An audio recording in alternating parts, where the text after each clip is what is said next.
Now we'll have a speech by our special respected guest, Mr. Rajratna Ambedkar. Mr. Rajratna Ambedkar is a fourth generation member of the Ambedkar family and is the president of the Buddhist Society of India. I request Mr. Rajratna Ambedkar to start his speech. 今、ラジオアメリカさんがオンラインになったので、スピーチをしますのでお願いします。Oh, now Mr. Rajratna Ambedkar has come. So I request him to start his speech. आपको button दबाना है।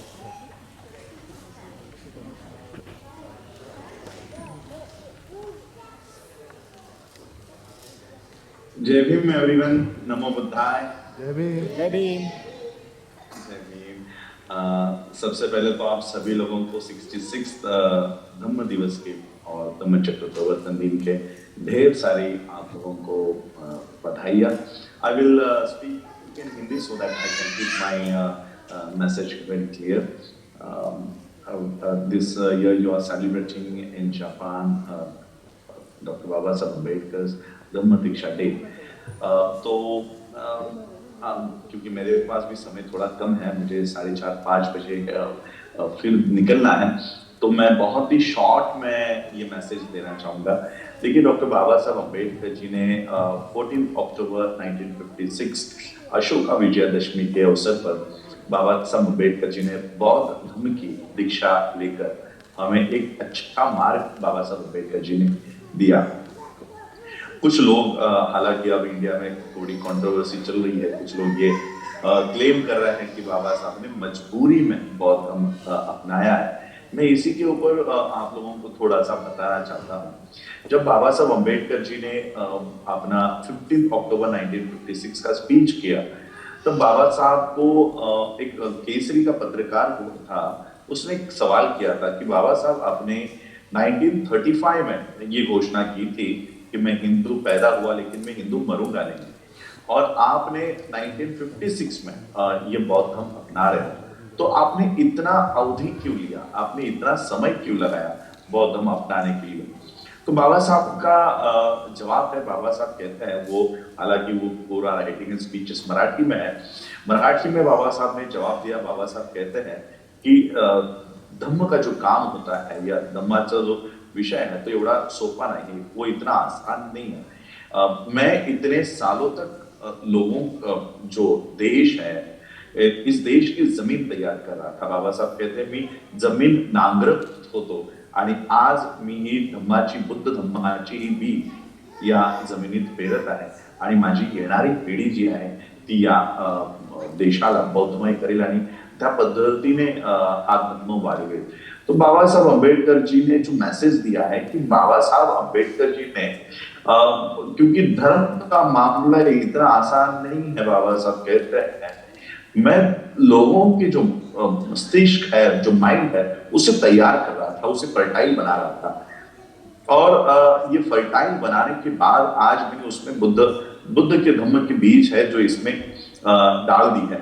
तो बाबा साहब अम्बेडकर जी ने जब भी आज देखिए छोटे छोटे बच्चे बुद्धिज्म के ऊपर बात,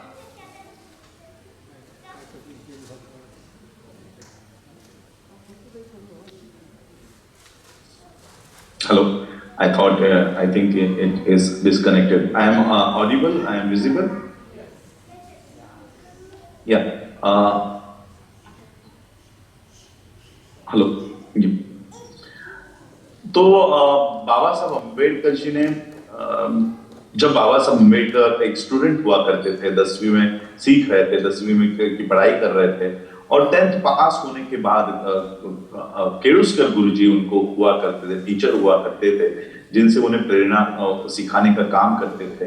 तो 10वीं पास होने के बाद बुद्ध चरित्र जब बाबा साहब अम्बेडकर जी को दिया गया, तब से लेकर बाबा साहब अम्बेडकर जी के मस्तिष्क पर, उनके माइंड पर बुद्धिज्म का बहुत इफेक्ट हुआ था।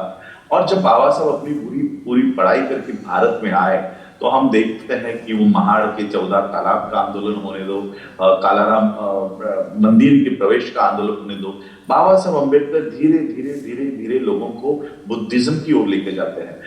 1935 में हम देखते हैं कि बाबा साहब की पहली घोषणा है, लेकिन मुझे 1929 की 1929 के कुछ डॉक्यूमेंट्स मिले हैं जहां बाबा साहब अम्बेडकर जलगांव में एक मीटिंग लेते हैं और लोगों को तैयार करते हैं कि हमें हिंदू धर्म छोड़ना है और बुद्धिज्म की ओर जाना है। ये 1929 के बाबा साहब अम्बेडकर जी के उस मीटिंग का पूरा रिकॉर्ड जिनके घर में गया था उनके पास था, उस समय का लिखा हुआ था। इसका मतलब ओके, मैं शायद वीडियो सीधा नहीं आ रहा है, एक सेकंड, इसको मैं फिर से रोटेट करके, अब आ रहा है सीधा? हाँ वो शायद ठीक। तो 1929 के मुझे कुछ डॉक्यूमेंट्स मिले जहां पर बाबा साहब अम्बेडकर लोगों को बौद्ध बनाने की तैयारी कर रहे हैं और फिर 1935 में बाबा साहब डिक्लेयर करते कि मैं हिंदू धर्म छोड़ने वाला हूं, लेकिन कौन सा धर्म अपनाने वाला हूं ये बाबा साहब ने 1935 में डिक्लेयर नहीं किया। और फिर धीरे धीरे लोगों को, यानी कई सारे धर्म के लोग भी बाबा साहब अम्बेडकर जी को अप्रोच करने आए कि क्रिश्चियनिटी में आ जाओ, इस्लाम में आ जाओ, सिखिज्म में आ जाओ। तो बाबा साहब ने कंपैरेटिव स्टडी पूरे धर्मों की है, एनालिसिस किया है, और जब बाबा साहब को पता चला कि हिंदू धर्म छोड़ने के बाद अगर इन धर्मों में मैं गया, मेरे लोग भी अगर इसमें गए, फिर भी उनकी जो ऊंच नीच की जो हिंदू धर्म की एक अनडिविजिबल पार्ट है वो यहाँ पर भी लागू होगा, यहाँ पर भी वो उसको फॉलो किया जाएगा, चाहे हम सिखिज्म में जाए, क्रिश्चियनिटी में जाए। आज भी भारत में हम देखते हैं साउथ के जो शेड्यूल कास्ट के लोग हैं वो क्रिश्चियनिटी की ओर गए हैं, अब वो वहां पर संघर्ष कर रहे हैं, उन्हें दलित क्रिश्चियंस के तौर पर आइडेंटिटी प्राप्त हुई है।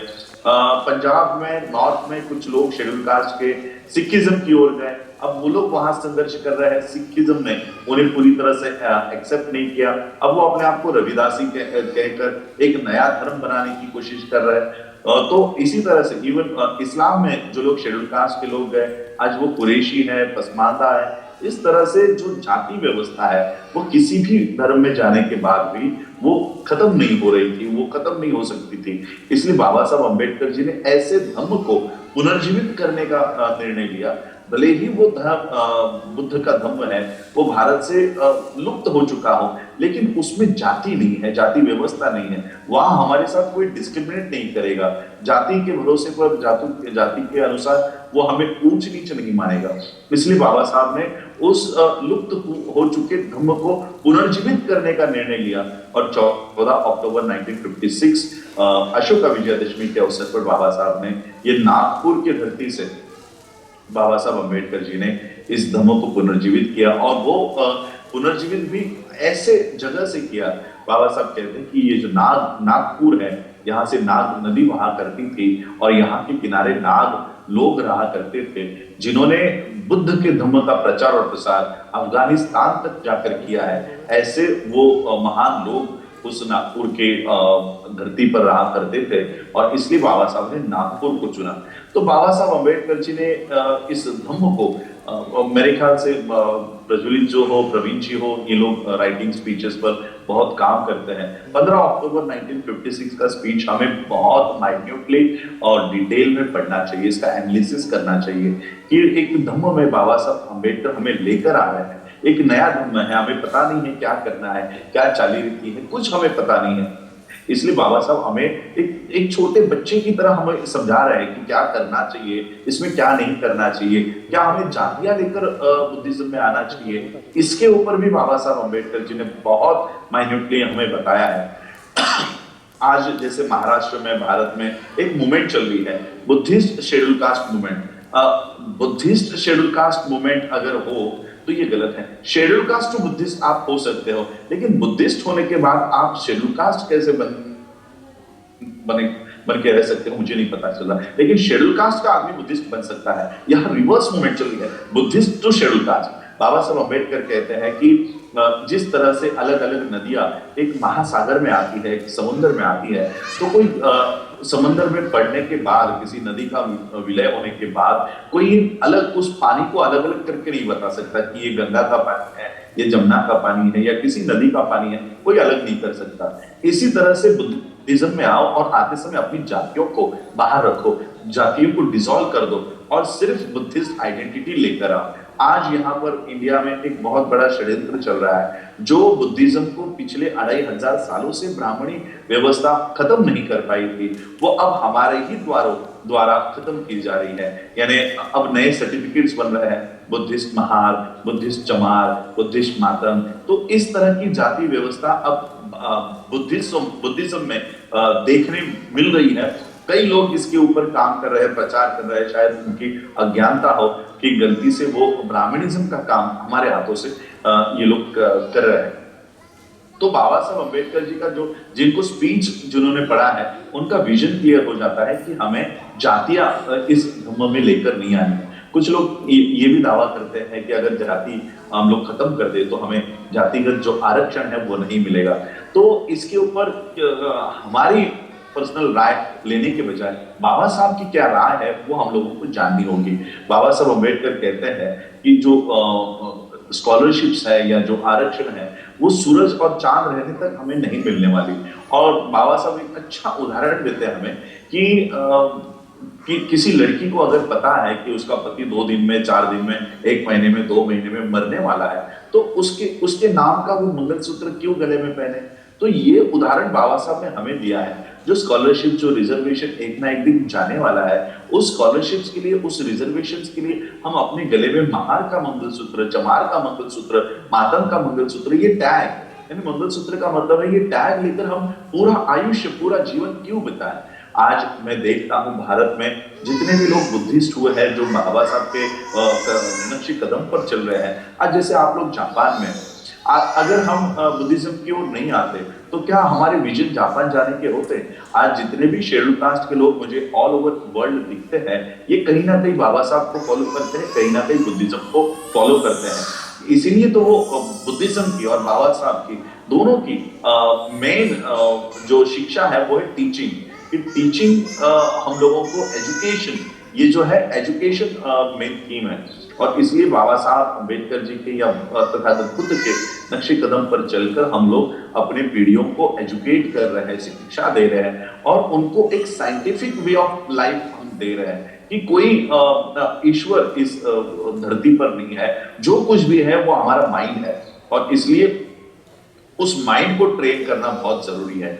बाबा साहब अम्बेडकर जी ने जो मार्ग हमें दिया, आज उस मार्ग के ऊपर चलकर आज शेड्यूल कास्ट की एक कम्युनिटी एक बहुत वर्ल्ड वाइड वो जा रही है।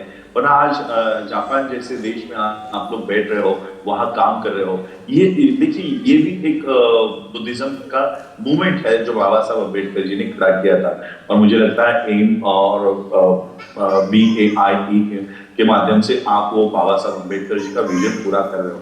बाबा साहब ने उसी 15 अक्टूबर 1956 को स्पीच देकर कहा था कि अब घर के घर में बहुत हुआ, यानी भारत में अब बहुत हुआ, अब भारत के बाहर जाकर दिखाओ।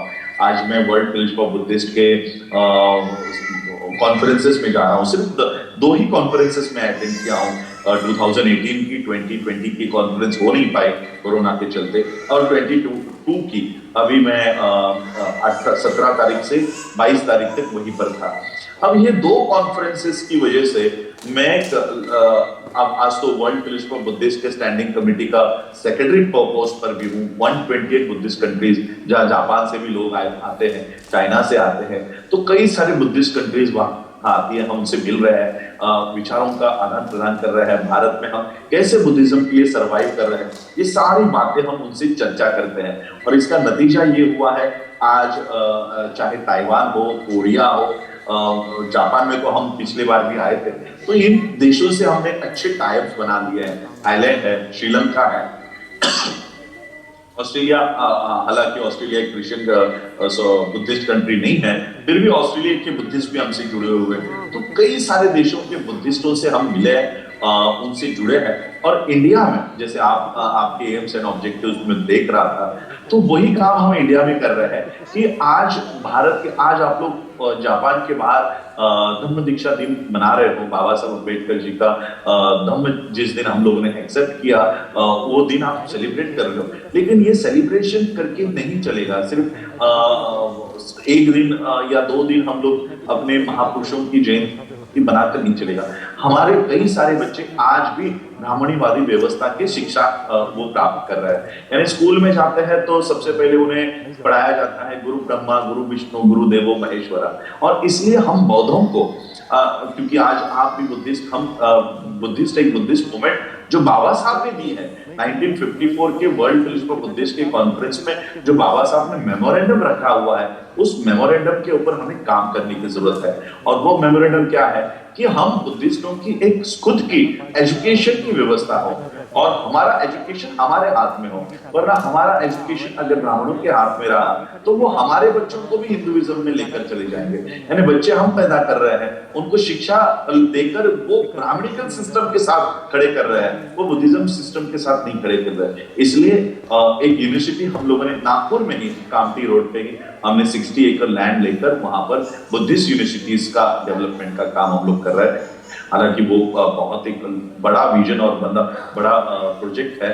तो हम लोगों को इस तरह के प्रोजेक्ट्स इंडिया के लिए चलाने चाहिए, क्योंकि आप लोग वहां चले गए हो, जापान में हो, एक अच्छा देश, अच्छा माहौल आप लोगों को है, लेकिन इंडिया में आज भी हमारे लोग, और खासकर नागपुर में, अब मैं नेटफ्लिक्स पे एक सीरीज देख रहा था murder in a court room, यानी 2003-2004 की घटना है। उस वक्त हम लोग ग्रेजुएट हो चुके थे, यानी मुंबई के ग्रेजुएट लोग जब 2003 में हो रहे, नागपुर में आज भी वो 100 साल पुरानी प्रथा वहां पर चल रही थी 2003-4 में।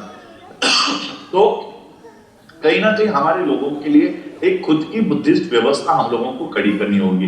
बुद्धिस्ट एंटरप्रेन्योरशिप, बुद्धिस्ट इकोनॉमी और बुद्धिस्ट एजुकेशन, ये बहुत ही इंपॉर्टेंट सब्जेक्ट्स है जिन्हें हमें कवर करना है, टॉपिक्स है जिन्हें हमें एड्रेस करना है। अगर आज हमने इसको एड्रेस नहीं कर पाए तो हमारी फ्यूचर जनरेशन जो है वो हिंदुइज्म के साइड से खड़ी होगी। आज हमारे ही लोग देख रहे हैं कि बुद्धिस्ट होने के बावजूद कल्चर जो है, क्या हमें बुद्धिस्ट कल्चर आया है?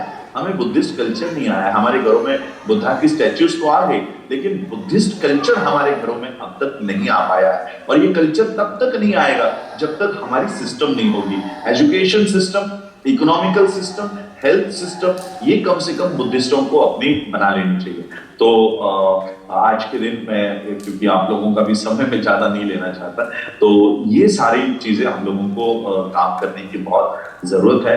जापान हो और कई सारे बुद्धिस्ट कंट्रीज में भी उनके जो देश है वो हमें मदद करना चाहते हैं, लेकिन बहुत यहाँ पर षड्यंत्र चल रहा है इंडिया से कि जो बुद्धिस्ट भी नहीं है या जो भारत में बुद्ध का नाम तक नहीं लेते या बाबा साहब का नाम नहीं लेते, वो लोग इंडिया के बाहर अपने आप को बुद्धिस्ट रिप्रेजेंट कर रहे हैं। तो ऐसे लोग जो मार्ग बाबा साहब ने हमें दिया है, वो मार्ग पर वो चल रहे हैं और वो हमारे सारे साधन लेकर चुरा रहे हैं, ऐसा कहा तो भी चलेगा। अमेज़न के ऊपर आप एक किताब ढूंढ सकते हो, monk who become chief minister, और वो मॉन्क दूसरा तीसरा कोई नहीं, वो बीजेपी के उत्तर प्रदेश के सीएम है। इस योगी को, एक पंडित को, एक पुजारी को ये लोग वर्ल्ड के सामने मॉन्क रिप्रेजेंट करते हैं, और वर्ल्ड को लगता है एक बुद्धिस्ट मॉन्क सीएम बन गया है तो उसे भर भर के पैसे भी दे रहे हैं। तो ये मार्ग कई बाबा साहब ने हमें दिया था, वो ये लोग उसके ऊपर चल रहे हैं और उसको चुरा रहे हैं, क्योंकि हम लोग कल्चर को नहीं फॉलो कर रहे हैं। हम लोगों में वो बुद्धिज्म इतना स्ट्रांग नहीं है कि हमारे घर में कब्जा हो रहा है और हमें उसकी फिक्र नहीं है, हमें उसकी कोई लेना देना नहीं है। ऐसा बेफिक्री हम लोग हो गए हैं कि हमारे ही घरों में वो घुसकर हमारे घर पर कब्जा कर रहे हैं और हम अपने घर को छोड़कर किसी और के मंदिरों के बाहर बैठे हुए हैं। और इसलिए हमें अपने घर में आना चाहिए, बुद्धिज्म के घर में आना चाहिए, और ये घुसपैठ जो भी है इसे बाहर निकलना चाहिए। सम्राट अशोक उस समय राजा थे, तो उन्होंने जो नकली भंते बने थे, मॉन्क्स बने थे, उनकी चीवर उतरा लिए थे। आज यहाँ पर राजा पद्धति नहीं है, राजाशाही नहीं है, लोकतंत्र है। तो लोकतंत्र की लड़ाई, डेमोक्रेसी की लड़ाई डेमोक्रेसी से लड़नी पड़ेगी। जब तक हम बुद्धिज्म की ओर से लड़ने के लिए तैयार नहीं होंगे, तब तक ये ब्राह्मणी व्यवस्था बुद्धिज्म के ऊपर अटैक करती रहेगी, वो एनक्रोच करती रहेगी। आज बहुत सारा एनक्रोचमेंट ये बुद्धिज्म के ऊपर हुआ है, उसे खाली करवाना, उसे बाहर, ये जो घुसपैठी है इन्हें बाहर निकालना भी हम लोगों का काम है। और बाबा साहब ने जो धम्म का मार्ग हमें दिया है, और जाते जाते बाबा साहब ने जो वर्ल्ड के साथ हम लोगों को जोड़ दिया है, ये रिलेशन हम लोगों को डेवलप करना होगा और प्रॉपर बुद्धिस्टों को वहां तक लेकर जाके इंडिया की बुद्धिस्टों की व्यवस्था हम लोगों को खड़ी करनी होगी। बस यही मेरे ख्याल से बाबा साहब के धम्म दीक्षा का सही अभिवादन होगा कि बाबा साहब जिस विजन से हमें बुद्धिज्म की ओर लेकर आए थे, उस विजन को हमें पूरा करना है। बस इतना ही आज के इस आपके कार्यक्रम के माध्यम से बोलना चाहूंगा। आप लोगों ने मुझे इनवाइट किया, प्रवीण मेश्राम जी हो, प्रज्वलित मोडगिरी जी हो, हम लोग मिलते रहते हैं जब हम लोग नागपुर में आते हैं। बनते सुरेश से मैंने पहली दीक्षा उन्हीं से ली थी, शामनेर दीक्षा, तो वो मेरे गुरु ही है। तो हम लोग काफी बुद्धिज्म को लेकर कैसे इसको बढ़ा सकते हैं वो काम हम कर रहे हैं। और आप लोग भी जो जापान में बैठे हैं, वो इंडिया के लिए किस तरह से इस बुद्धिज्म को हम डेवलप कर सकते हैं और ये बुद्धिज्म के प्रॉपर बुद्धिस्ट के लोगों के हित के लिए कैसे हम काम कर सकते हैं, उसके लिए हम सब लोगों को आगे आना होगा। इतना ही कहता हूँ और अपनी वाणी को विराम देता हूँ। जय भीम, नमो बुद्धाय।